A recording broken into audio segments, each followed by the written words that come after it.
Acara sosialisasi Kode Etik Dosen Universitas Pendidikan Ganesha yang diselenggarakan pada hari ini Selasa 17 Desember 2024 dimulai. Yang terhormat Rektor Universitas Pendidikan Ganesha atau yang mewakili, yang kami hormati Wakil-Wakil Rektor di lingkungan Universitas Pendidikan Ganesha, yang kami hormati narasumber yaitu Profesor Dr. Andes Iwayan Suje MSI, yang kami hormati pimpinan lembaga dan pimpinan fakultas di lingkungan Universitas Pendidikan Ganesha, yang kami hormati para kepala biro di lingkungan Universitas Pendidikan Ganesha, staf kepegawaian serta dosen CPNS yang kami banggakan. Om Swastiastu. Assalamualaikum warahmatullahi wabarakatuh. Shalom, namo buddhaya, salam kebajikan, dan salam sejahtera untuk kita semua. Salam harmoni. Hadirin yang berbahagia, kemuliaan Tuhan yang Maha Esa tentu patut kita syukuri. Karena atas fadilat dan kemurahan hatian beliau, kita dapat berjumpa pada hari ini dalam keadaan yang membahagiakan. Semoga pertemuan ini dapat mencapai tujuan sebagaimana yang diamanatkan demi kemajuan lembaga, bangsa, dan negara yang kita cintai. Hadirin yang kami hormati, sebagai bentuk cinta tanah air dan semangat kebangsaan, marilah kita kumandangkan bersama lagu kebangsaan Indonesia Raya. Petugas disilakan.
Menyanyikan Mars Universitas Pendidikan Ganesha.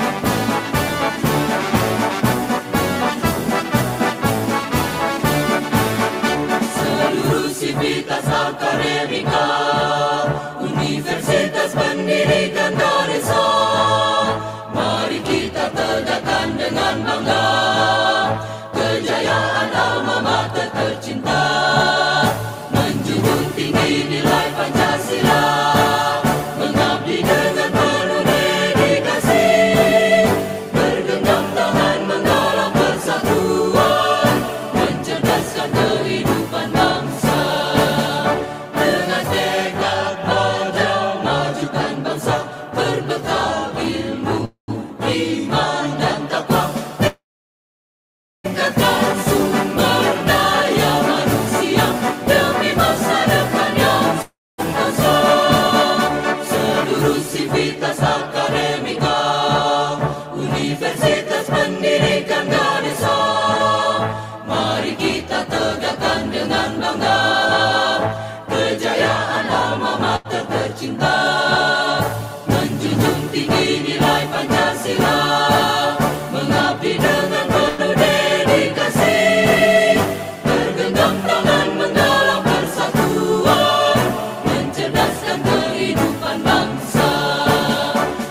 desa kebanggaan Pulau Dewata, berkarya membangun bangsa negara, mendidik manusia berhati mulia, harumkan citra Indonesia.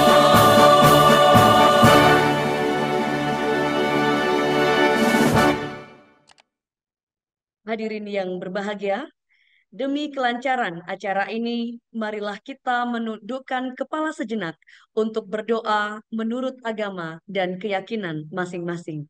Berdoa dimulai.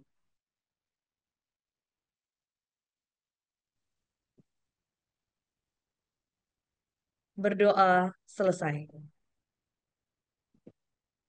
Hadirin yang kami hormati, acara berikutnya yaitu sambutan Rektor Universitas Pendidikan Ganesha yang pada kesempatan ini diwakili oleh Wakil Rektor II Universitas Pendidikan Ganesha sekaligus membuka acara secara resmi. Yang terhormat Bapak Profesor Dr. Iwayan Artaneyase SPD MPD, kami silakan. Terima kasih, Pewara. Om Swastiastu. Assalamualaikum warahmatullahi wabarakatuh. Salam sejahtera untuk kita semua. Namo Buddhaya, salam kebajikan, rahayu, dan salam harmoni. Salam harmoni.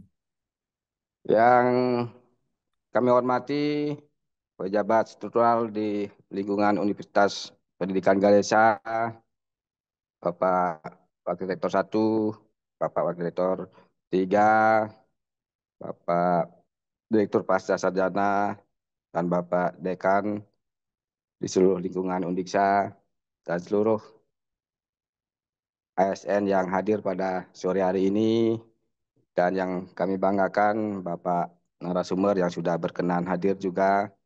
Kami ucapkan selamat sore dan mohon maaf pada sore hari ini harus menyita waktu Bapak Ibu untuk hadir dalam kegiatan ini.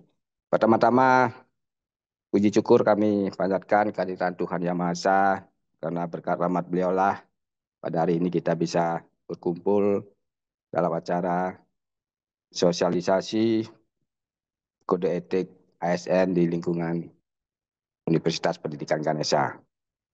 Permaklumkan sedianya Bapak Rektor akan hadir pada sore hari ini dalam Zoom meeting ini, karena ada kegiatan yang tidak bisa ditinggalkan, maka saya diminta untuk mewakili kegiatan hari ini. Untuk itu, pada sore hari ini kami mohon kepada seluruh peserta yang hadir pada sosialisasi ini, mari kita nanti mengikuti kegiatan ini dengan sebaiknya, karena bagaimanapun kegiatan yang sangat penting ini, yakni sosialisasi tentang kode etik kepegawaian ini sangat penting kita lakukan kepada seluruh staf dosen sebenarnya, baik itu yang ASN maupun yang calon ASN yang hadir pada sore hari ini. Karena dengan adanya kegiatan ini tentunya kita lebih memahami apa yang harus kita lakukan, apa yang harus kita tidak lakukan.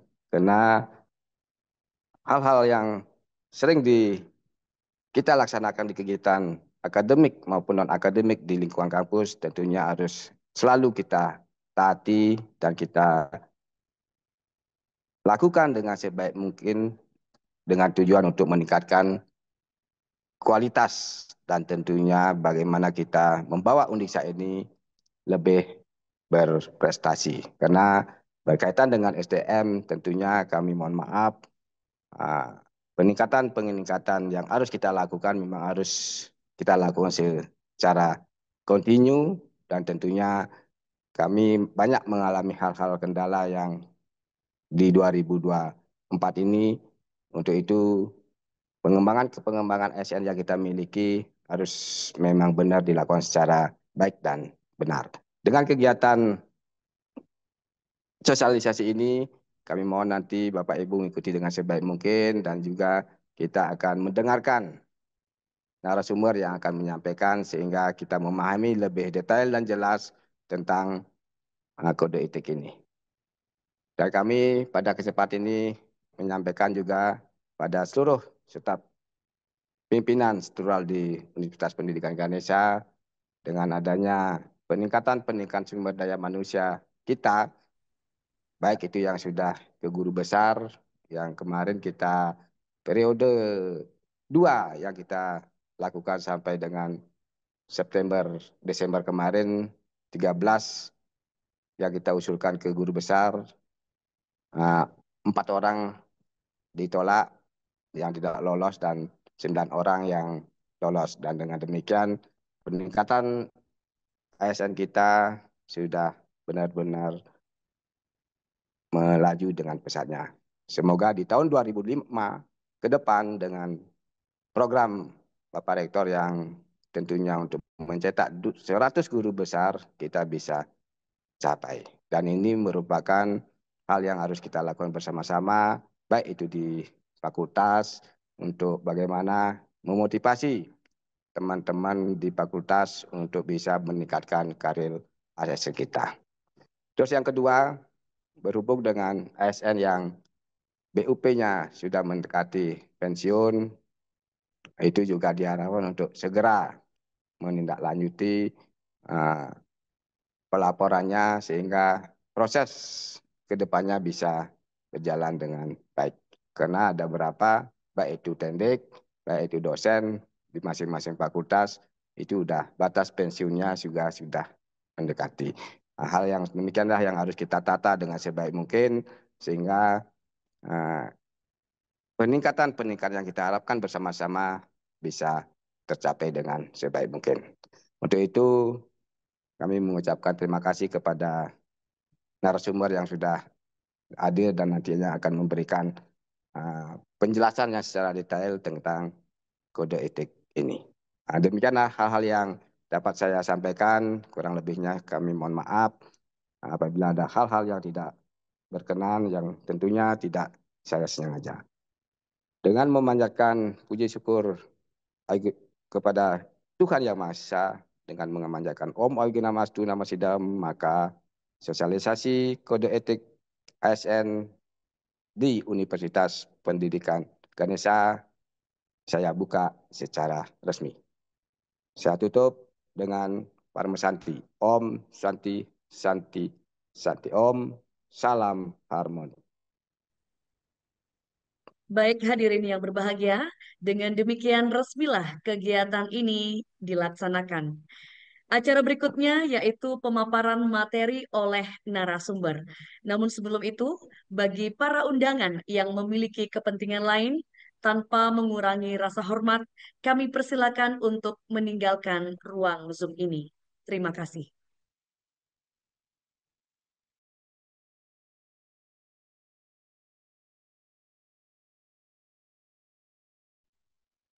Baik hadirin yang berbahagia, kini saatnya kita simak bersama pemaparan materi oleh narasumber kita yaitu Bapak Profesor Dr. Andes Iwayan Suje MSI. Dan acara ini akan dipandu sepenuhnya oleh moderator yaitu Bapak Dr. Ipu Tumas Dewantara SPD MPD. Untuk itu kami silakan. Baik, terima kasih Bu Kade atas kesempatan yang diberikan. Om Swastiastu. Assalamualaikum warahmatullahi wabarakatuh. Salam, namo buddhaya, salam kebajikan, rahayu, salam sejahtera untuk kita semua, salam harmoni. Yang terhormat Bapak Rektor, yang tadi sudah diwakili oleh Bapak Wakil Rektor 2, para Wakil Rektor, kemudian Bapak Ibu Kepala Lembaga, Kepala Biro, Bapak Ibu Dekan, Direktur yang masih ada di room, dan narasumber, ini Prof. Suje, kemudian Bapak Ibu dosen, ya. Jadi selamat sudah ada di tahap ini Bapak Ibu. Nah, pada kesempatan ini, mari tadi sudah dipanjatkan doa, maka tak henti-hentinya juga di sesi ini mari kita mengucap doa agar kegiatan bisa berjalan lancar dan mengucap terima kasih kita bisa berkumpul di sore hari ini. Nah, Bapak Ibu, sebagaimana yang sudah disampaikan oleh Bapak Wakil Rektor 2 tadi, kode etik ini merupakan fondasi yang menjadi pedoman perilaku, sikap profesional, serta tanggung jawab kita sebagai pendidik dan akademisi. Nah, ini menjadi hal yang sangat krusial untuk menjalankan tugas-tugas yang kita emban dan juga mendukung arah pengembangan lembaga ke depan. Jadi Universitas Pendidikan Ganesha sebagai sebuah institusi pendidikan tentunya menempatkan nilai-nilai keilmuan, moralitas, dan profesionalitas dan sangat menekankan pentingnya memahami atau mengintegrasikan segala nilai untuk menunjang aktivitas kita. Nah, oleh karena itu, di momen di sore hari ini, jadi beruntung sekali kita bisa berjumpa bersama untuk mendengarkan bersama terkait dengan kode etik yang kita perlu pegang dan terus kita jadikan landasan untuk mewujudkan good university government. Nah, Bapak Ibu, di sore hari ini tadi sudah diperkenalkan ada Prof. Dr. DRS Iwayan Suje. Beliau adalah Wakil Dekan 2 Fakultas MIPA, Bapak Ibu ya. Nah, pada sore hari ini beliau akan memberikan paparan terkait dengan kode etik yang kita harus pegang ke depan. Nah, waktu di sesi ini kita fleksibel Bapak Ibu ya. Jadi kita fleksibel waktunya, sebentar beliau akan menyajikan materi terlebih dahulu. Kemudian sesudah itu kita akan buka sesi diskusi. Jadi kurang lebih ini akan berlangsung selama 1 jam ke depan Bapak Ibu. Nah, untuk itu um, mohon berkenan langsung Pak Prof. Wayan Suje untuk memaparkan materi. Prof. Wayan, saya persilakan Prof. Wayan. Oke, terima kasih Pak Putu Mas Dewantara. Pertama-tama saya sampaikan selamat sore buat kita semuanya. Om Swastiastu. Assalamualaikum warahmatullahi wabarakatuh. Salam, Namo Buddhaya, salam sejahtera, salam kebajikan, salam rahayu, dan salam harmoni buat kita semuanya. Eh, Pertama-tama saya mengucapkan terima kasih kepada panitia yang sudah menunjuk saya untuk bisa mengisi ruang sosialisasi ini. Yang terhormat Bapak WR2 yang tadi sudah membuka acara sosialisasi ini dengan mewakili Pak Rektor.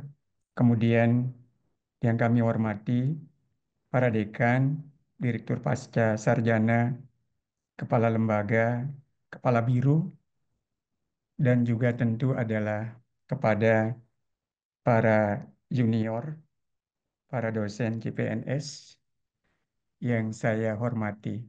Mungkin nanti saya lebih senang akan menyebut adik-adik ya, karena adik-adik inilah yang akan melanjutkan perjuangan di Undiksa ini.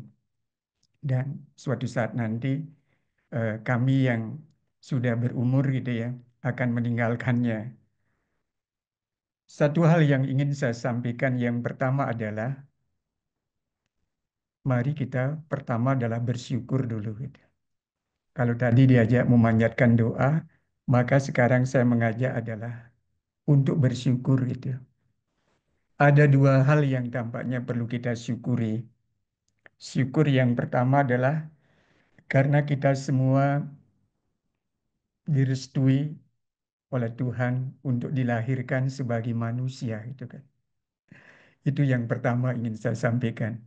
Karena kalau kita dilahirkan tidak sebagai manusia, tentu kita tidak bisa akan menjadi dosen. Itu dulu. Terus yang kedua adalah kita bersyukur buat adik-adik yang sudah diterima menjadi CPNS dosen di Undiksa ini sebagai bentuk yang kedua gitu. Karena saya sangat meyakini bahwa adik-adik ini adalah jiwa-jiwa yang terpilih gitu ya. Bagi mereka yang meyakini adanya reinkarnasi itu kan, untuk menjadi manusia katanya harus melewati 8 juta spesies dulu baru bisa menjadi manusia. Setelah menjadi manusia kita sangat bangga bersyukur kepada Tuhan gitu. Karena saya yakin Anda adalah jiwa-jiwa yang terpilih karena mendapatkan tugas sebagai guru. Malah gurunya di perguruan tinggi. Ini luar biasa buat kita semua, adik-adikku. Dan dalam kondisi seperti itu, mari kita sekarang bentuk mensyukuri apa yang sudah diberikan Tuhan kepada kita. Seperti yang sangat sering disampaikan oleh Pak Rektor kepada kita, bagaimana kita bisa membangun Undiksa ini menjadi unggul. Nah, untuk hal itu, izinkanlah saya untuk berbagi. Saya akan buka PPT-nya gitu nih.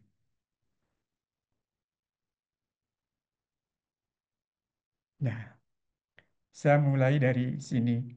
Sosialisasi kode etik dosen yang materinya saya ambilkan dari Keputusan Rektor Universitas Pendidikan Ganesha nomor 23 UN 48 KP 2023.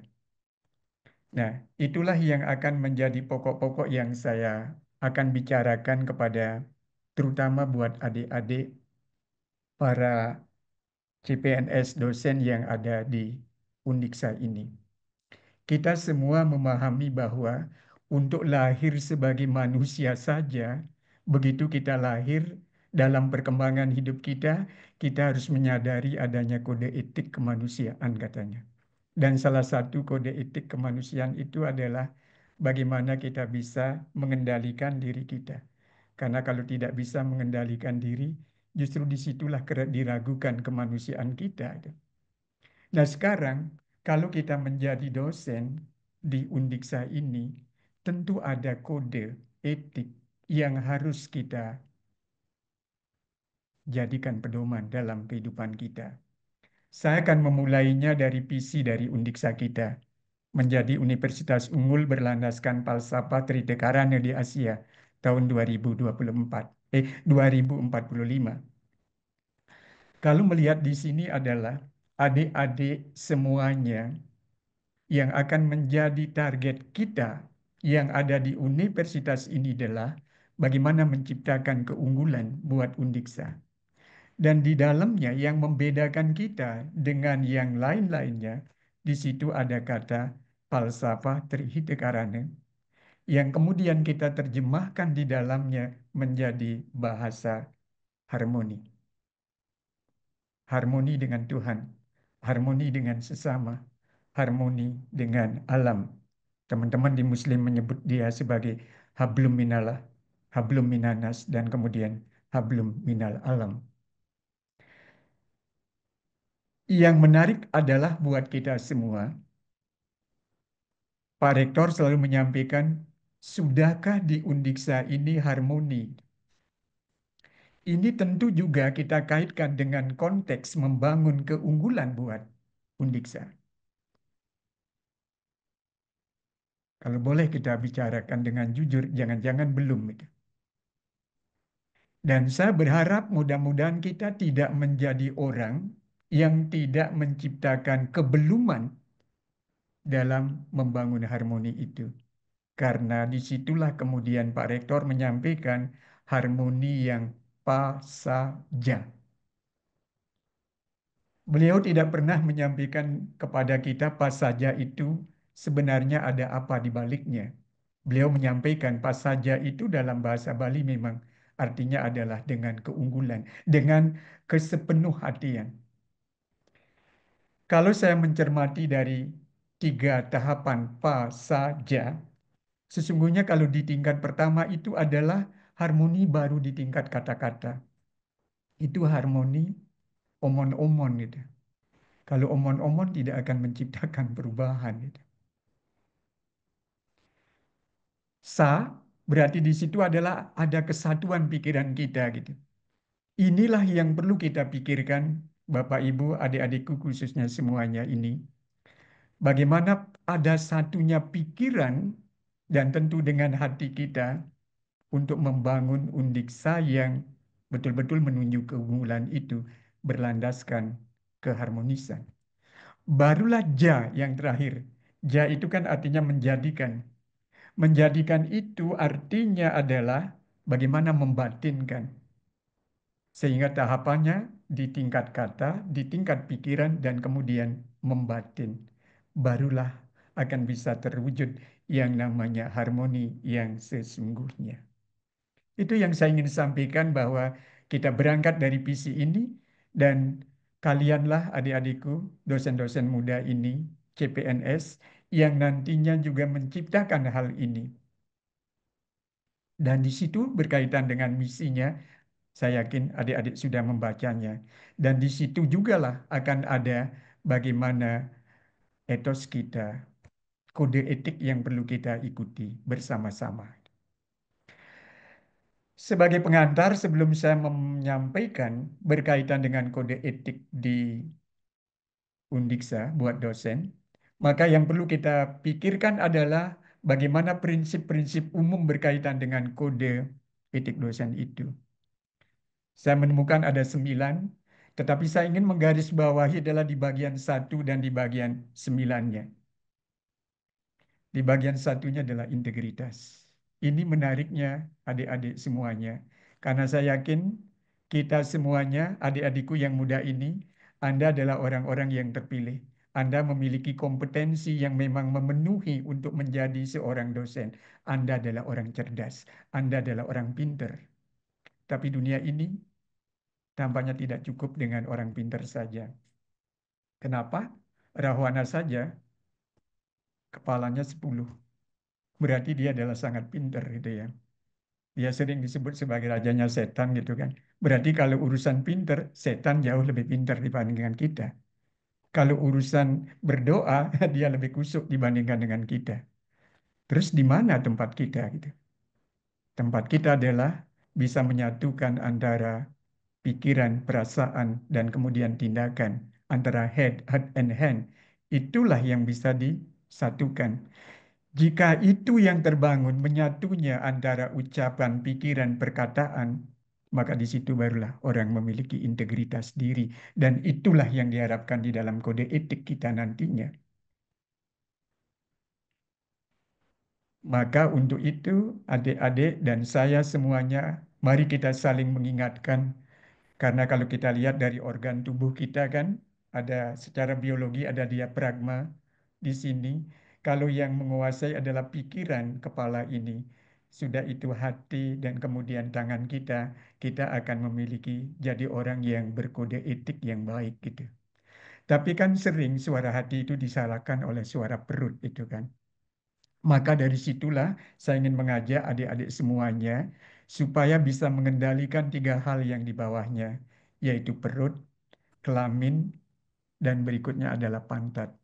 Karena kalau 3 hal itu yang berkuasa dan mengendalikan diri kita, maka saya yakin etika sebagai dosen pun tidak akan berjalan. Dan nanti mudah-mudahan itu tidak pernah terjadi.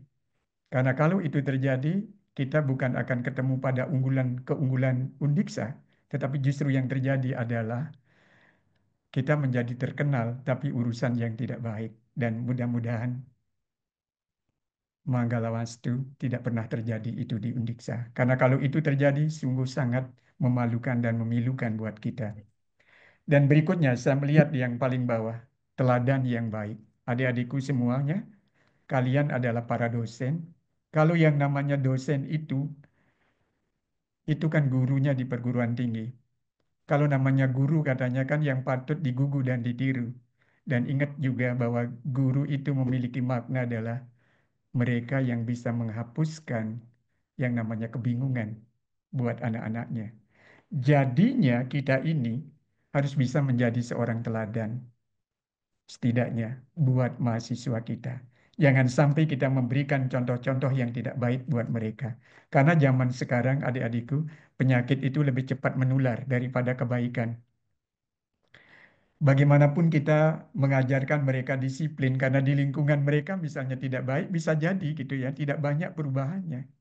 Dan oleh karena itu, kitalah yang harus menjadi contoh. Dosen harus bisa mencontohkan bagaimana mestinya mahasiswanya. Saya pribadi biasanya memakai filosofi tampilan sederhana tapi berpikir tinggi. Itu yang saya idam-idamkan gitu. Dan saya yakin kalian juga memiliki prinsip-prinsip diri. Bagaimana kalian menampilkan diri Anda.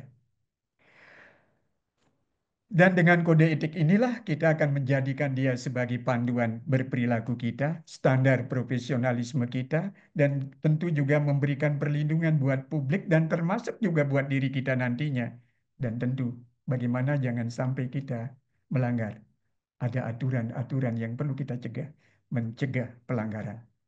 Maka dari sini barulah saya mengajak adik-adik semuanya yang nantinya juga saya akan kirimkan pada kalian berkaitan dengan isi dari kode etik yang dirumuskan oleh Senat yang ada di Undiksa dan eh, ini sudah disahkan oleh Pak Rektor gitu ya, yaitu Pak Rektor senior dan saya termasuk salah seorang tampaknya dulu yang ikut menyusun kode etik ini.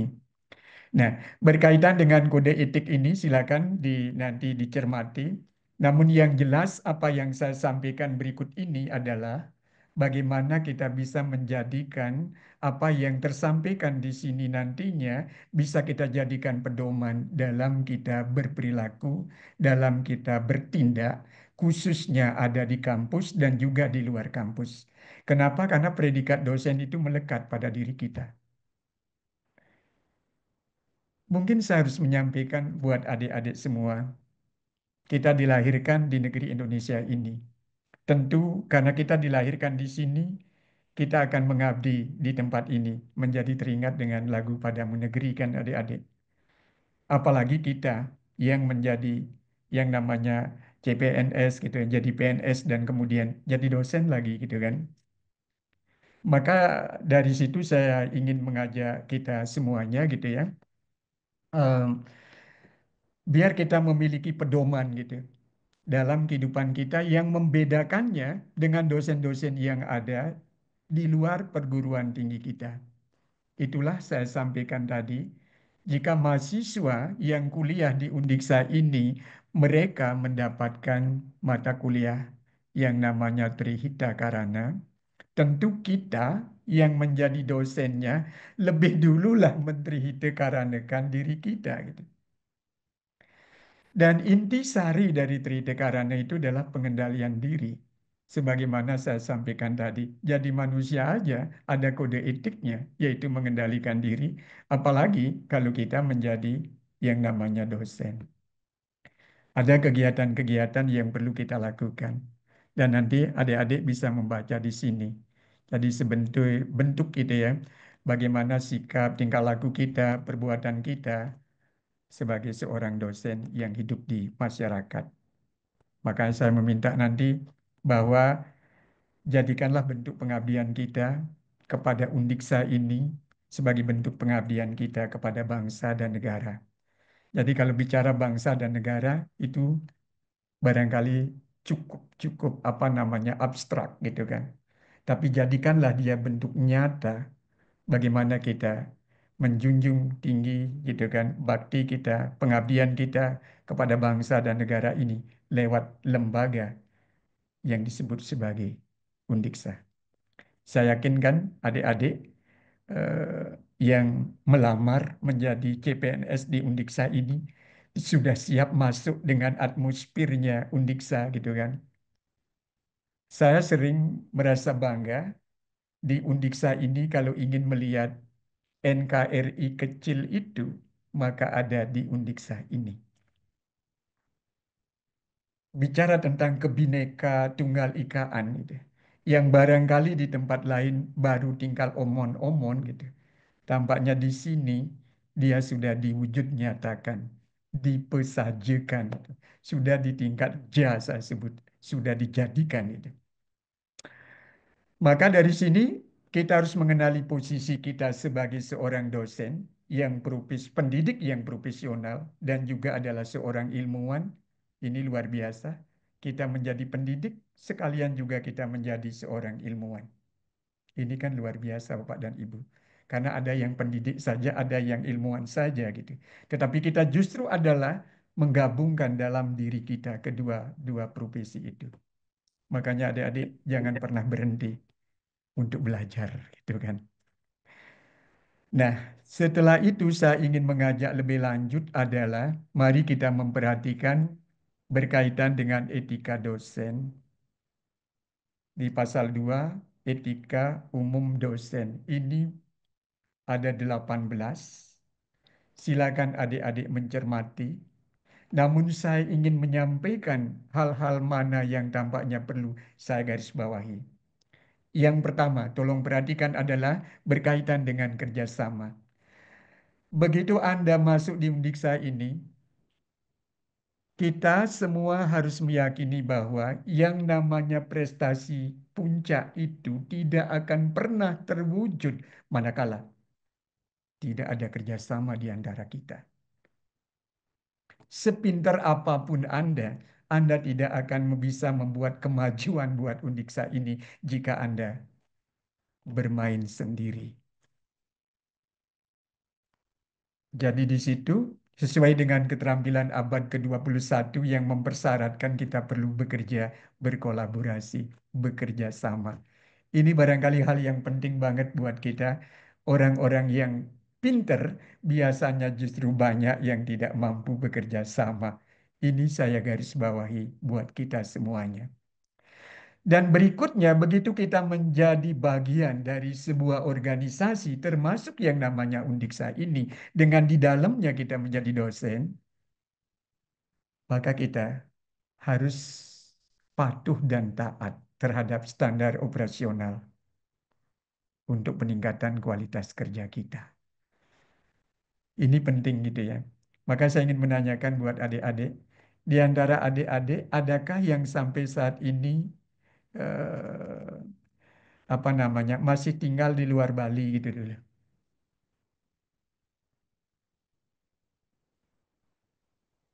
Tidak ada yang menjawab, berarti semuanya sudah di Bali kan gitu.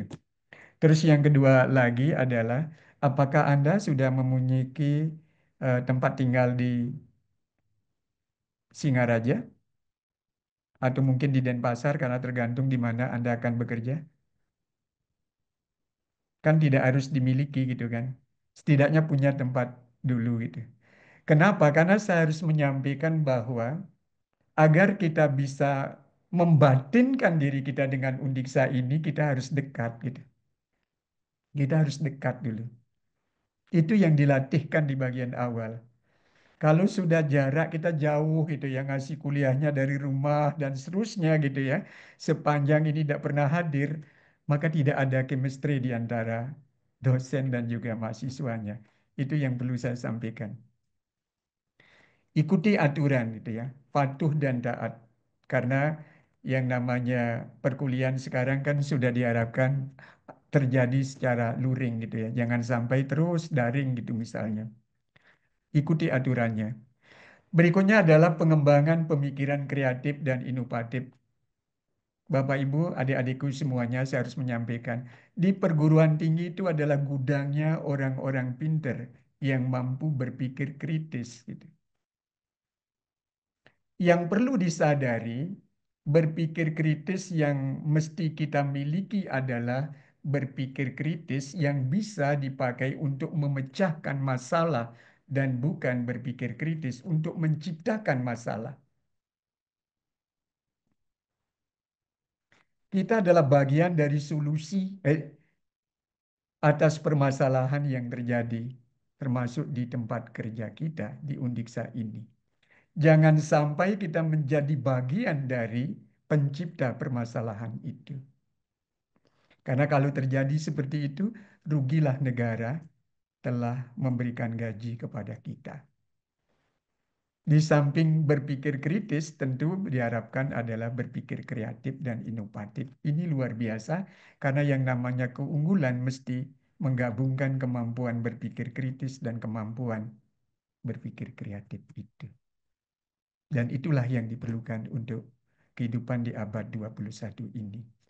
Dan saya sangat berharap mudah-mudahan dan kalau orang Bali bilang dijauhkan sekian samudera gitu ya dengan yang namanya penyalahgunaan. Jangan sampai, karena kita melihat kan di media sosial gitu, banyak terjadi penyalahgunaan gitu ya, penyimpangan di perguruan tinggi dilakukan oleh gitu kan, entah oleh dosennya, oleh pimpinannya atau sivitas yang lainnya.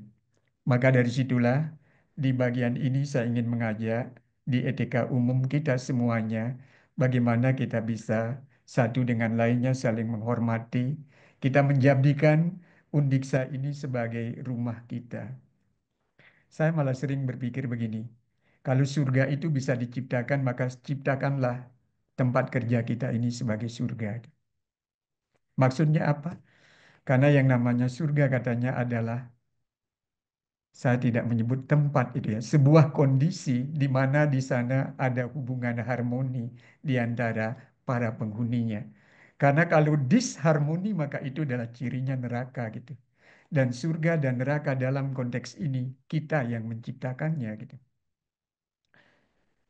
Maka kita harus siap gitu. Satu dengan lainnya bisa saling menerima perbedaan-perbedaan yang ada di antara kita. Kenapa? Karena kita memang diciptakan dengan penuh perbedaan-perbedaan. Masing-masing punya kelebihan, tetapi juga punya kekurangan. Dalam keharmonisan, semua kekuatan itu akan saling didukung gitu ya. Sementara kelemahan akan ditutup oleh kekuatan yang lainnya. Ini yang perlu kita cermati, saya harapkan buat adik-adik semuanya. Kalau ingin membuat Undiksa ini menjadi terkenal di masyarakat dengan masuk ke media sosial, sampaikanlah berkaitan dengan keunggulannya. Jangan sampai menceritakan hal-hal yang negatifnya kepada orang yang ada di luar sana. Apalagi menciptakan gitu ya, ujaran-ujaran kebencian, ujaran-ujaran yang sesungguhnya tidak layak untuk disampaikan oleh makhluk yang dikenal sebagai makhluk akademisi, apalagi menjadi seorang dosen. Itu yang ingin disampaikan di bagian etika umum dosen ini. Silakan nanti adik-adik mencermati dengan sebaik-baiknya, direnungkan karena ini tidak cukup dibaca, tetapi perlu dibaca, perlu dipikirkan dan kemudian diendapkan di dalam hati kita. Dan kelemahan katanya orang Indonesia kan di situ. Bisa membaca tetapi tidak bisa membatinkannya gitu. Nah, berkaitan dengan kode etik menuntut kita untuk bisa membatinkannya. Demikian adik-adikku semuanya. Setelah itu saya mengajak adalah ke bagian berikutnya. Ya, kode etik dosen dalam melaksanakan Tridharma perguruan tinggi. Ini adalah kewajiban kita semuanya, Pak dan Ibu, adik-adikku semuanya.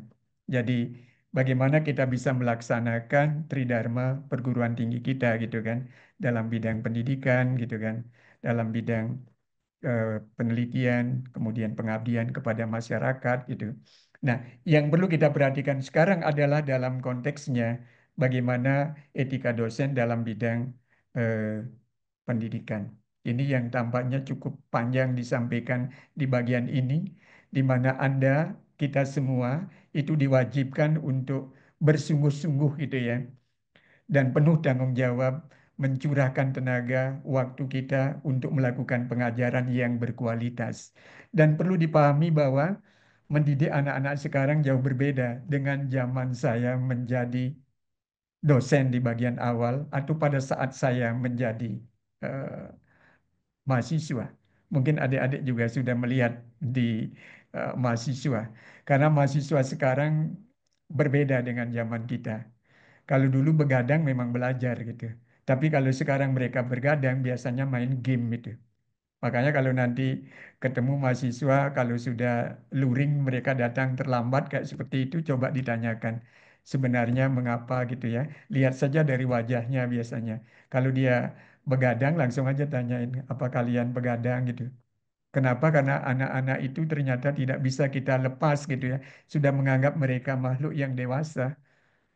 Banyak teknologi justru membuat mereka tidak dewasa, tidak bisa mengorganisasi dirinya. Maka adik-adik, harapan saya semuanya, di samping Anda bisa menjadi teladan buat mereka, kita memang mengalami tantangan yang luar biasa.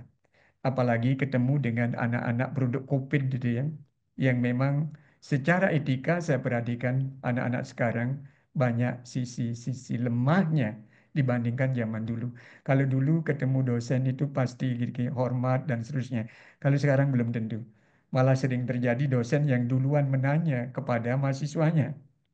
Karena kita mengenal ya, tidak enak kalau tidak menyapa gitu ya. Tapi mereka ya tetap langkah tegap gitu. Karena saya sering juga menanyakan pada mahasiswa, nah, Dek biasanya saya menyapa kan, Dek tadi kuliah apa? Dia menyebut mata kuliahnya apa. Begitu saya tanyakan siapa nama dosen yang ngajarnya, dia bingung, Dek. Coba bayangkan itu. Tidak ada chemistry antara yang mengajar dengan yang diajar gitu. Demikian juga saya dapat informasi dari dosen-dosen bahwa ada kecenderungan juga dosen-dosen muda zaman sekarang itu tidak begitu kenal dengan dosen lamanya, dengan para seniornya, yang mungkin berbeda dengan zaman kami dulu. Begitu kami jadi dosen gitu ya, jaga dosen muda itu, kami berusaha mengenal bukan cuma yang ada di prodi atau jurusan, tapi di satu fakultas gitu. Dan mungkin karena kegiatan zaman itu banyak bertemu, sampai satu lembaga itu pun kita saling mengenal. Kenapa? Karena kita perlu belajar banyak dari para senior kita. Maka dari situ adik-adikku yang kalian adalah sudah master, sudah S2 gitu ya. Secara keilmuan saya tidak meragukan kalian, Anda semuanya. Tetapi dari sisi pengalaman itulah yang perlu berbagi dengan para senior Anda. Maka harapan saya berkaitan dengan bidang pendidikan ini. Kalau nanti bekerja bertim, yang sebenarnya di situ adalah Anda, dosen muda ini, masih dibimbing oleh para senior itu. Tolong ikuti perkuliahan yang dilakukan itu dari awal sampai akhir gitu ya. Jangan sampai karena merasa sudah mampu dengan materinya, malah bisa lebih pintar. Kenapa? Karena secara teknologi adik jauh lebih menguasai gitu kan. Jangan sampai sejak awal sudah berbagi bab gitu ya. Yang akhirnya apa yang terjadi? Ada pengalaman yang tidak terbagikan dari senior yang sesungguhnya memiliki tugas untuk mendampingi Anda. Kenapa? Karena semangat nilai-nilai yang ditanamkan di Undiksa ini itu juga perlu diwariskan kepada adik-adik yang muda-muda ini. Itu yang tolong diperhatikan. Semua kewajiban yang memang dipersyaratkan untuk bisa melakukan pembelajaran seperti membuat persiapan mengajarnya, entah silabus, RPS, RTM, kontrak kuliah dan seterusnya, itu tolong disiapkan. Toh sudah ada contohnya, toh sudah ada formatnya. Belajarlah untuk itu. Dan yang perlu diperhatikan juga ternyata di Undiksa ini menyampaikan di kode etiknya adalah tidak merokok pada saat tatap muka di ruang kelas maupun di ruang kantor. Tolong perhatikan kalau adik-adik yang merokok di antaranya, saya sering melihat meroke gitu ya. Merokok kan kalau dipotong menjadi meroke gitu kan. Nah, kalau itu tolong jangan sampai ditampilkan gitu ya. Kalau memang sudah tergantung seperti itu, cari tempat yang bukan di tempat umum untuk itu. Dan di bagian ini juga disampaikan kepada kita semuanya, bagaimana kita dalam melakukan pembelajaran itu menjadi pendamping mahasiswa. Saya malah sering mengatakan dosen itu sebenarnya pelayan bagi mahasiswanya. Tentu adalah pelayan akademis, gitu. Bukan pelayan-pelayan yang lain. Kita harus mengakui bahwa jumlah mahasiswa kita ini kan masih tidak begitu banyak. Terus yang kedua, kualitas orang yang masuk ke perguruan tinggi ini juga tampaknya bukan yang apa dari kelompok-kelompok prioritas pertama, bukan ya. Mereka tentu akan menjadi di tempat lain mungkin gitu. Kita harus mensyukuri siapapun yang datang ke tempat ini, bagaimanapun kualitas awalnya, dia harus mendapatkan pelayanan terbaik di tempat kita. Tanpa pernah memikirkan mereka berasal dari mana, apa agamanya, apa sukunya, apa bahasanya, dan seterusnya. Itu adalah masalah casing gitu. Tapi mereka adalah anak-anak kita. Ada kemanusiaan yang menyatukan mereka dengan kita. Tolong bimbing dia supaya menjadi orang-orang yang sukses. Itulah yang perlu kita bangun di Undiksa ini. Dan dalam kondisi seperti itu, bagaimana kita bisa menjadi panutan buat mereka? Jadilah dosen di hati mereka. Jangan pernah menjadi dosen yang justru dibenci oleh mereka, ditakuti mereka. Karena kalau seperti itu, berarti kita salah strategi kita dalam menampilkan diri kita di hadapan mereka. Itu yang saya ingin garis bawahi buat adik-adik setelah membaca yang sekian panjangnya di sini. Yang jelas kita perlu menyiapkan mental kita, psikis kita, tenaga kita, waktu kita buat mahasiswa, buat kemajuan Undiksa ini.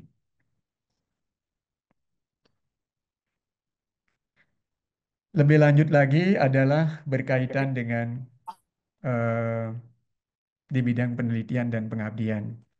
Ini kan, malah dalam penelitian dan pengabdian di Undiksa ini kita diharapkan bisa memayungi mahasiswa kita dalam penelitian dan pengabdian. Mengapa? Supaya mereka punya pengalaman gitu, ya. Punya pengalaman sebagai seorang peneliti atau juga punya pengalaman sebagai seorang pengabdi. Ini yang perlu kita pikirkan bersama-sama. Dan dosen wajib berjuang keras untuk melakukan dan meningkatkan kualitas penelitiannya. Nah, ini penting buat kita semua. Ruang terbuka buat kita untuk melakukan hal itu. Dan kalau mungkin di dosen-dosen muda, Anda bisa dulu gitu ya menjadi kernet gitu kan dari bapak-bapak atau ibu yang sudah senior dalam penelitian dan pengabdian. Bisa berbagi berikutnya gitu kan, giliran gitu. Yang lama-kelamaan tentu adalah Anda yang akan menjadi supirnya nanti. Ingat, dalam semua itu kita tidak bisa lepas lagi kalau sudah meneliti, pasti akan ada kode etik penelitian nantinya, termasuk dengan penulisan karya ilmiah yang juga ada kode etiknya. Tolong cermati itu, agar jangan sampai kita berbuat dosa pada saat kita melakukan penelitian-penelitian seperti itu. Di sini detail disampaikan, yang nanti akan saya sampaikan juga. Namun yang jelas sampai saat ini malah saya sering susah membedakan gitu ya antara apa namanya keilmiahan dengan kejujuran gitu kan. Artinya apa gitu ya? Mari kita membangun keilmiahan pada diri kita dengan penuh kejujuran itu. Karena yang namanya seorang akademisi kan berbuat salah itu kan boleh gitu ya. Tetapi jangan sengaja berbuat salah atau berbohongnya jangan. Kan itu. Jadi itu yang perlu kita pikirkan karena hidup ini adalah proses untuk mendekati yang namanya kebenaran. Kalau Tuhan itu kita nyatakan sebagai yang maha benar dan kita menuju ke sana, maka upaya-upaya kita adalah bagaimana kita tahap demi tahap seperti menaiki anak tangga itu menuju kebenaran-kebenaran sampai kebenaran yang sejati dan di situ barangkali kelepasannya. Kita berusaha mendekati. Itu kan metode ilmiah yang perlu kita perhatikan buat kita semuanya. Hindarkan diri kita dari segala tindakan yang melanggar gitu ya. Apa plagiat, apa penjiplakan, apa pemalsuan dan seterusnya. Maka inilah yang perlu saya garis bawahi buat adik-adikku semuanya. Di samping sebagai pengajar, Anda harus ingat bahwa Anda memiliki juga tugas-tugas yaitu sebagai peneliti untuk mengembangkan ilmu. Ini kan perlu kita perhatikan. Sama seperti pada saat kita mendidik anak-anak S1 supaya mereka berlatih gitu kan untuk meneliti. Kemudian di S2 mereka mengembangkan sedikit lebih dibandingkan sebelumnya. Tapi begitu nanti kita jadi doktor gitu kan. Justru diharapkan kita bisa menciptakan ilmu. Maka disitulah muncul yang namanya kebaruan. Demikian juga berkaitan dengan penelitian-penelitian yang bisa kita lakukan. Maka di bagian terakhirnya, dosen wajib menciptakan dan mempromosikan kesatuan dan ikut berperan serta dalam pengembangan kolektif universitas. Jadi universitas ini gambarnya harus ada gitu ya. Gambarnya harus ada. Kita membayangkan Undiksa yang unggul itu bagaimana gitu gambar besarnya. Kita bingkai dengan harmoni, Dan di sana ada semangat kolektivitas kita bersama-sama. Adik-adikku, jadi para darah-darah muda ini gitu kan, yang nanti akan menciptakan keunggulan itu. Dan sekarang Pak Rektor kita sudah membukakan gitu kan, membukakan pintu menuju keunggulan itu. Nah, kemudian adalah etika dosen dalam pembangunan institusi ini ada dua dirumuskan. Berusaha memberikan kontribusi nyata. Apa yang bisa kita lakukan buat Undiksa ini?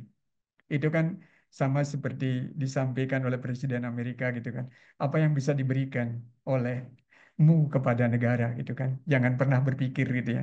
Malah kalau di Undiksa, kalau saya di Fakultas MIPA, saya menyampaikan pada dosen kayak seperti ini. Urusan kesejahteraan Anda itu pimpinan yang mesti memikirkan. Tapi urusan Anda bekerja demi pengembangan lembaga ini, itu urusan Anda. Itu yang penting kita pikirkan adik-adik. Karena teori karma kan sudah menyampaikan setiap perbuatan itu pasti akan mendatangkan pahalanya. Itu. Dan kewajiban dari pimpinan adalah menciptakan kesejahteraan buat bawahannya. Berikutnya adalah berpikir dan bertindak positif atas berbagai program, inisiatif, perubahan yang ditetapkan institusi.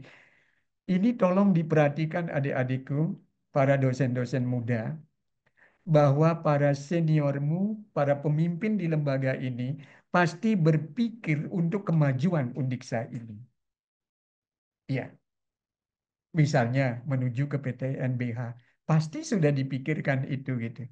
Jangan mencemooh, Anda boleh mengkritik, tetapi kritikan itu mesti ada alternatif solusinya. Berpikir kritis yang diperlukan adalah berpikir kritis yang solutif itu. Yang bisa memecahkan permasalahan yang terjadi atau bisa menghindari permasalahan-permasalahan yang ada. Kalau itu yang terjadi pada diri kita, saya yakin kita akan kuat gitu. Tapi kalau oposisi yang diciptakan,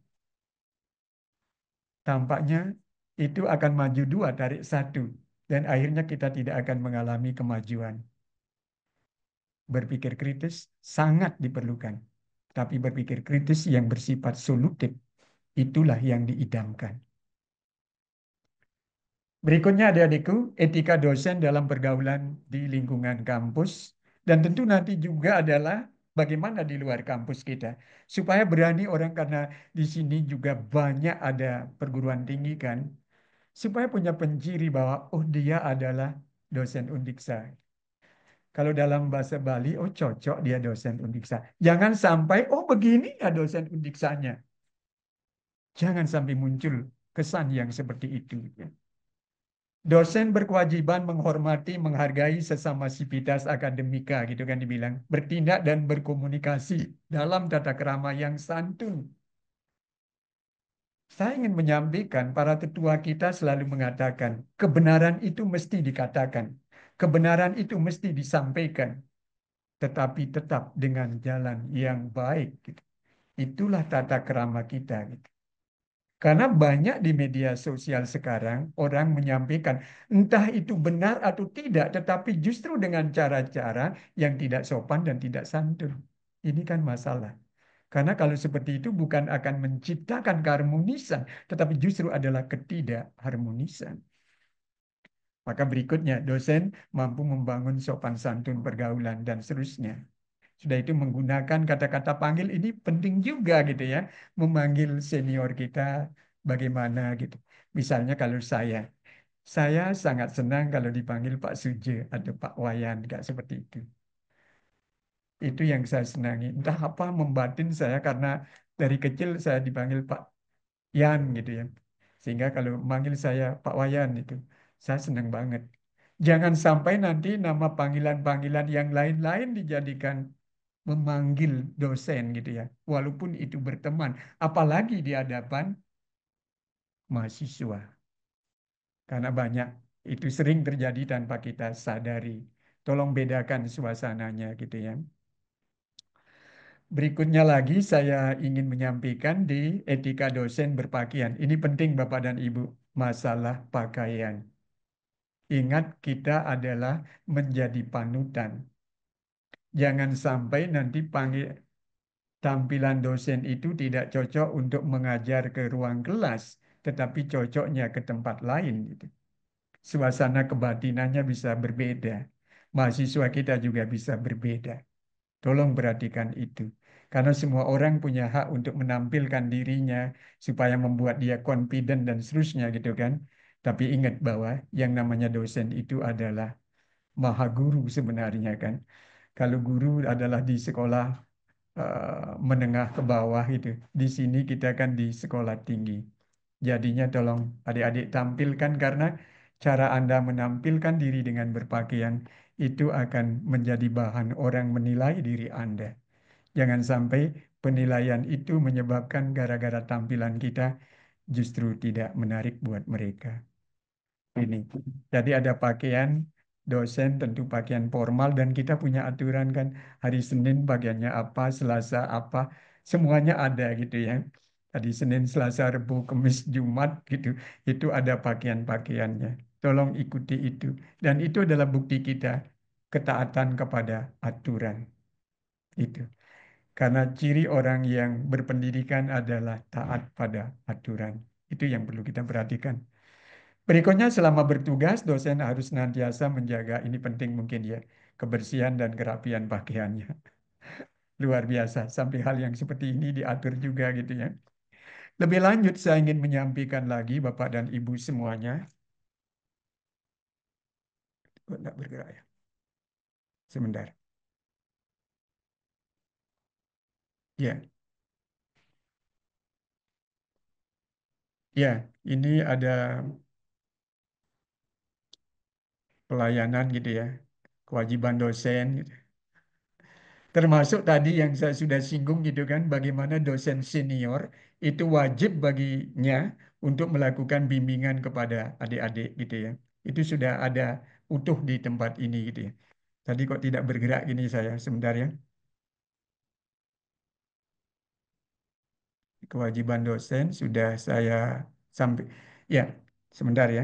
Tadi terloncat tampaknya. Ya. Karena di tempat saya ini laron bermunculan ya. Akhirnya terganggu juga saya, Bapak dan Ibu, adik-adik semuanya gitu kan. Bagaimana ada kewajiban, hak dan kewajiban kita gitu ya. Dan di sini disampaikan kewajiban dan hak. Artinya adalah kewajiban didahulukan karena hak itu akan menyusul gitu ya. Itu yang perlu diperhatikan bahwa ada kewajiban dan hak sebagai seorang dosen. Yang jelas di kewajiban di sini penekanannya adalah tentu kesetiaan kepada bangsa, negara, dan di situ penekanan ada pemerintah juga gitu. Dan kalau orang Bali menganggap pemerintah itu adalah guru, karena mereka mengenal setidaknya ada tiga guru. Pertama adalah guru yang di rumah, itu ya, itu adalah orang tua. Yang kedua, kita, posisi kita sebagai guru yang akan memberikan pelajaran kepada mendidik anak-anak kita. Dan ingat bahwa di atas kita ada guru lagi yang namanya adalah pemerintah itu sendiri. Berarti kita perlu juga menjaga kewibawaannya pemerintah. Itu yang perlu kita pikirkan bersama-sama ya. Saya tidak menyebut oknumnya siapa gitu, tapi pemerintah secara menyeluruh gitu ya. Nah, tadi saya sudah menyampaikan juga buat adik-adik semua bagaimana kita melakukan pengabdian kepada bangsa dan negara ini dengan menjadikannya justru adalah di tempat yang nyata-nyata bisa kita lakukan, yaitu di lembaga, di universitas kita, di fakultas kita. Itu. Jadi semua ini tampaknya tadi sudah saya tampilkan kepada kita semuanya. Mentaati jam kerja penting banget gitu. Eh, Jangan nanti ngasih kuliah daring gitu ya, dengan sesuka hati gitu. Akhirnya diberikan jam 10 malam itu kan juga sudah tidak manusiawi ya. Kalau ada yang seperti itu nanti tentu tidak akan membuat enak gitu ya. Jadi ikuti aturan yang berlaku berkaitan dengan waktu kuliah dari jam berapa sampai jam berapa itu, dan semuanya sekarang kan diharapkan terjadinya adalah secara luring gitu. Nah, berikutnya ini banyak tampaknya yang sudah saya sampaikan juga tadi gitu ya, kewajiban dari senior ke juniornya. Dan berikutnya saya bicarakan adalah berkaitan dengan hak. Ini penting buat kita. Satu dalam bergabung dalam organisasi profesi dan atau keilmuan. Itu penting. gitu kan. Orang kimia dia akan bergabung dengan organisasi apa gitu kan. Nanti adik-adik yang berasal dari tempat lain pasti juga akan ada. Mengapa? Karena itu adalah membangun jaringan. Dan ingat ke depan ini kan, sebuah kemajuan itu kan dimiliki oleh mereka yang mampu membangun jaringan. Itu. Dan dengan jaringan-jaringan akan bisa memperkuat diri kita dalam artian adalah lembaga ini. Berikutnya melakukan kegiatan akademik sesuai dengan Tridharma gitu ya. Menyumbangkan karya ilmiah dan prestasi kerja sesuai dengan peraturan perundang-undangan itu juga jadi hak kita katanya ya. Jadi semua berhak untuk itu gitu ya. Memperoleh kesejahteraan yang layak itu juga hak gitu ya. Makanya saya sampaikan tadi bahwa pimpinan mesti memikirkan gitu ya kesejahteraan kita. Berikutnya mendapatkan perlakuan dan kesempatan yang sama dengan dosen yang lain, tidak boleh ada diskriminatif gitu. Menggunakan fasilitas yang tersedia, tolong eh, tujuannya adalah untuk pengembangan kelembagaan ini dan bukan untuk diri sendiri, apalagi untuk hal yang lain, karena itu ada larangannya nanti kebalikannya gitu ya. Nah, pelanggaran yang bagian bab kelimanya itu adalah berkaitan dengan pelanggaran. Pelanggaran oleh dosen sudah disampaikan di sini. Pelanggaran oleh dosen dapat berbentuk, tolong perhatikan, melakukan hal-hal yang dapat menurunkan kehormatan dan martabat negara. Tolong perhatikan bagian ini. Karena pengertian ini sangat luas gitu kan. Apa tindakan-tindakan yang tidak terpuji yang mungkin bisa dilakukan oleh seorang dosen kayak seperti itu jangan dilakukan. Jangan sampai pernah itu terjadi gitu kan, termasuk dosa-dosa sosial dalam bidang eh, pendidikan kan, misalnya berkaitan dengan intoleransi kayak seperti itu kan, tidak mengakui perbedaan maksudnya. Berikutnya ada perundungan gitu kan. Jangan sampai termasuk kekerasan seksual. Nah, ini juga tolong diperhatikan. Jadikan mahasiswa itu adalah sebagai anak-anak kita. Jangan sampai dipandang lain gitu. Karena kalau dipandang lain bisa jadi yang terjadi adalah yang lain dan tentu kita tidak ingin hal itu terjadi gitu. Termasuk penyalahgunaan wewenang, merongrong kewibawaan pejabat dan seterusnya. Adik-adik tolong dicermati dengan baik. Saya menggarisbawahi bagian-bagian yang kuning kayak seperti itu, apalagi sekarang dengan mengarah kita kan ke set UWBK itu ya, zona integritas gitu, menciptakan wilayah yang bebas dari korupsi. Hati-hati, jangan sampai ada pungutan-pungutan yang tidak sah di luar UKT yang diberi apa yang kita berikan kepada mahasiswa kita. Jual buku juga hati-hati ya, karena itu juga nanti bisa maknanya berbeda. Jadi tolong adik-adik semuanya yang akan menjadi masa depan buat kami gitu ya. eh, Tolong perhatikan apa yang boleh dan apa yang tidak boleh kita lakukan. Dan berikutnya ada di sini kan disampaikan bahwa pelanggaran bisa menghalangi, mempersulit. Jelas sudah kalimat-kalimat di sini ya. Yang di dalamnya ada hal-hal yang berkaitan dengan ketidaksusilaan gitu ya. Jangan sampai pernah terjadi. Jangan juga menggunakan yang bukan milik kita secara pribadi untuk kepentingan pribadi kita. Ini barangkali perlu digarisbawahi. Ya, ada memeras berjudi. Nah, itu kan juga saya beberapa kali di bagian dua ini mendapat peringatan gitu ya. Hati-hati zaman sekarang. Judi online juga sudah kemana-mana itu kan. Termasuk katanya di lembaga ini ada orang yang disinyalir gitu ya, masuk ke situ. Tolong Bapak, Ibu semuanya, jangan sampai berpikir nikmat di awal, sengsara di belakangnya gitu. Jangan sampai ada tindakan kita yang nikmat membawa sengsara gitu. Karena kan yang pertama apa namanya kita merasa nikmat kayak seperti itu gitu ya dengan judi dan seterusnya, itu hanya akan menderitakan di bagian akhirnya. Jangan sampai terjadi seperti itu. Apalagi obat terlarang dan seterusnya. Menyebar menyebarluaskan juga paham-paham yang sudah dilarang oleh pemerintah jangan terjadi di kampus ini. Ingat, kampus ini sangat menghargai kebinekaan. Jangan sampai Bapak dan Ibu kita semua justru menciptakan kehancuran buat itu. Itu yang perlu saya sampaikan. Ya, itu tampaknya sudah. Dan berikutnya adalah setiap dosen katanya itu adalah yang melanggar kode etik itu akan dikenai sanksi. Di sini sudah ada urutan bagaimana sanksi itu akan diberikan. Entah nanti dengan lisan, sudah itu tertulis gitu kan, diberikan nasihat dan seterusnya. Ini tampaknya sudah biasa. Tapi saya tetap berharap mudah-mudahan ini tidak terjadi gitu kan.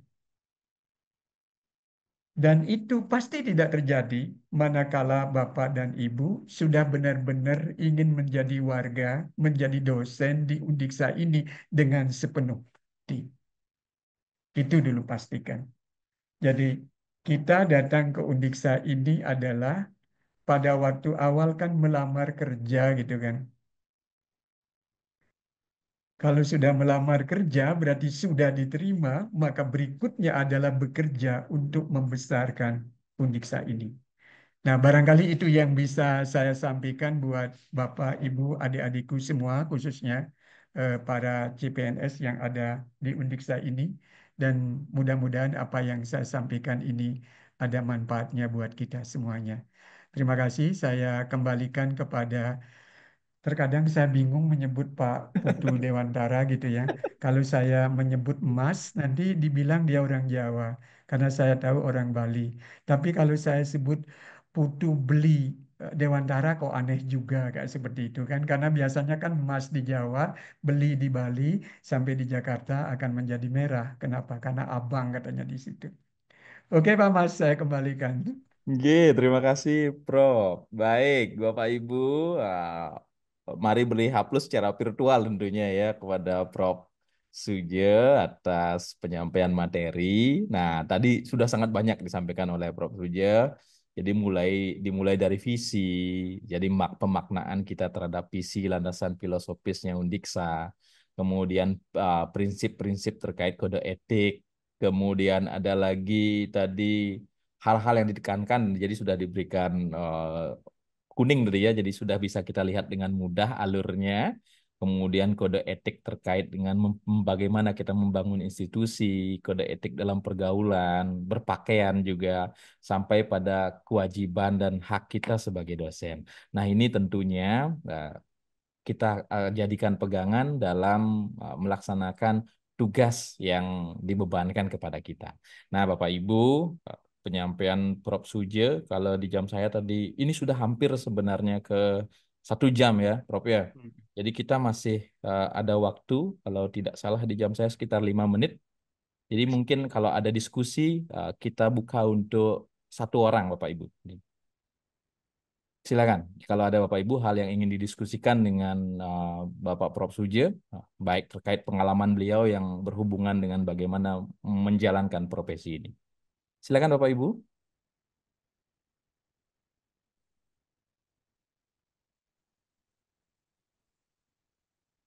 Ada? Atau pas? Oh, ini manggut-manggut nih, Prof. Artinya dagangan saya tidak laku ya. Mohon izin Bapak, Oke, izin bertanya. ada Prof ternyata. Ini dari Pak Krisna. Oh, ya. Silakan Pak Krisna. Ya, Bapak mohon izin bertanya. Sebenarnya ada beberapa kebingungan juga di saya terkait perkuliahan dan juga terkait yang Bapak sampaikan tadi perihal pemungutan pemungutan dana. Nah, untuk pelaksanaan perkuliahan itu kalau di FMIPA, di biologi sendiri, terkadang ada beberapa bahan itu yang mungkin belum tersedia gitu sehingga dibutuhkan mungkin pembelian dari mahasiswa pribadi seperti itu. Itu yang saya tanyakan apakah boleh dilakukan ya Prof ya? Ya, itu aja mungkin Prof. Terima kasih. Ya. Oke, terima kasih Nah, Pak Krisna. Prof, silakan Prof. Ini Pak WD 2 MIPA langsung. menarik malah. Saya malah Silakan Prof. senang ya. Ya, karena Dek Krisna menyampaikan ini di MIPA, sementara di MIPA berkaitan dengan bahan itu tentu saya gitu yang ada di dalamnya. Ini yang penting sebenarnya. Tolong perhatikan buat adik-adik terutama bahwa untuk melakukan pembelajaran kita harus selalu punya perencanaan dalam satu semester itu setidaknya. Artinya apa bahan-bahan yang akan diperlukan itu di awal semester kita sudah merancang. Sehingga itu bisa nanti disiapkan lewat DBO yang sudah dialokasikan biasanya adalah oleh eh, dalam hal ini ketua lab yang sudah ada kan. Jadi kalau di MIPA itu nanti adalah dengan Pak Jero Aris gitu.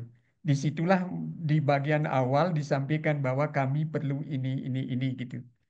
Yang menjadi permasalahan adalah manakala dosennya tidak menyampaikan gitu kan. Di bagian awal itu perlu bahan alat apa itu tuh tidak disampaikan gitu. Dan nanti setelah muncul di perkuliahan baru meminta ke katakanlah ke bagian lab tidak tersedia bagian itu. Itu penyebabnya karena dana yang kita kelola itu tidak banyak. Sehingga nanti yang saya khawatirkan kalau mahasiswa itu menolak, itu kan jadi masalah. Apalagi kalau dia lempar ke media sosial bahwa saya kan sudah bayar UKT, kok saya bayar lagi gitu. Kalau itu keperluannya adalah untuk praktikum, semestinya mereka tidak perlu bayar lagi. Itu yang perlu diperhatikan. Cuma saja tolong sampaikan sejak awal. Makanya dalam perencanaan dalam 1 tahun gitu ya, kita kan punya program itu dari prodi dari bawah itu sudah mengusulkannya sampai di tingkat fakultas. Itu barangkali Pak Krisna yang perlu yang sampaikan. Jadi tolong perencanaannya sejak awal disampaikan kepada lembaga. Dan karena kita mengelola dana yang tidak banyak, tentu tidak bisa tiba-tiba gitu ya. Eh, itu barangkali yang bisa yang sampaikan. Terima kasih. Ya, Oke, terima makasih. kasih Prof. Oke, mudah-mudahan jelas ya Pak Krisna ya. Jadi seperti tadi yang sudah di-highlight oleh Prof. Suja, jadi kerjasama, kolaborasi ini diperlukan ke depan agar semua proses tentunya berjalan dengan baik. Jadi saling apa namanya berkoordinasi ini sangat penting. Baik, Bapak Ibu, nah, jadi sudah lewat 1 menit, jadi saya tidak buka sesi diskusi, tapi kalau ada nanti diskusi yang lain, boleh langsung ke Prof. Suja. Mohon izin nanti Prof ya, kalau ada nanti adik-adik Ya, ini bertanya. saya malah sangat adik-adik bisa tetap berkomunikasi dengan saya gitu ya. Semoga hidup selalu saya mengatakan begitu gitu kan. Artinya jangankan dengan para junior ini kepada mahasiswa pun saya selalu bilang begitu. Ada masalah silakan di WA. Karena saya yakin semua permasalahan pasti ada solusinya yang terbaik buat kita. Baik, terima kasih Prof. Sujie. Nah, Bapak Ibu, jadi sebelum saya kembalikan ini kepada pewara, mohon maaf apabila dalam mengantarkan kegiatan ini ada hal-hal yang kurang berkenan. Saya tutup dengan pantun Bapak Ibu ya. Jadi, pergi ke hutan mencari rotan, rotan dipilih yang paling baik. Jagalah etika dalam tindakan demi nama baik dan nilai sejati. Sekian dan terima kasih Terima kasih. Om Santi, Santi, Santi Om. Wassalamualaikum warahmatullahi wabarakatuh. Salam harmoni. Saya kembalikan ke Bu Ira. Salam Silakan Bu harmoni. Ira. Salam harmoni. Wah, luar biasa ya pantunnya ya, Pak Mas. Terima kasih kami ucapkan kepada narasumber yang luar biasa, yaitu Bapak Profesor Dr. Andes Iwayan Suji MSI. Dan juga terima kasih kami ucapkan kepada moderator, yaitu Bapak Dr. Iputu Mas Dewantara SPD MPD. Baik hadirin yang kami hormati, demikianlah tadi sesi pemaparan materi oleh narasumber kita yang sangat luar biasa tentunya. Semoga memberikan manfaat untuk kita semua. Tanpa terasa waktu terus berjalan hingga mengantarkan kita pada perpisahan. Kami mengucapkan terima kasih kepada seluruh undangan dan juga hadirin yang telah berkenan meluangkan waktunya untuk hadir pada acara ini. Tiada kayu yang tak patah, begitu pula buah yang tidak selalu manis rasanya. Demikianlah kami sebagai manusia tentu tidak luput dari kesalahan. Dengan penuh kerendahan hati kami memohon maaf atas segala kekurangan yang telah kami lakukan. Baik, kami tutup acara ini. Bapak Ibu, selamat malam. Dan kami aturkan para mesanti. Om Santi Santi Santi Om. Wassalamualaikum Santi Santi warahmatullahi Om. wabarakatuh. Shalom. Namo Buddhaya. Salam kebajikan. Salam sejahtera untuk kita semua. Salam harmoni. Terima Salam kasih Bapak harmoni. Ibu. Iring, terima kasih buat kita semua. Terima kasih Prof. Suje. Terima kasih, Prof. Terima kasih, Bob Iya. Stefan. Iya, Iring, Kang Yang gitu ya. Ngiring, terima kasih Prof, luar biasa. Iring, sareng Bapak Ibu sami. terima kasih dan jangan lupa presensi ya Bapak Ibu ya. Mm-mm, nggih.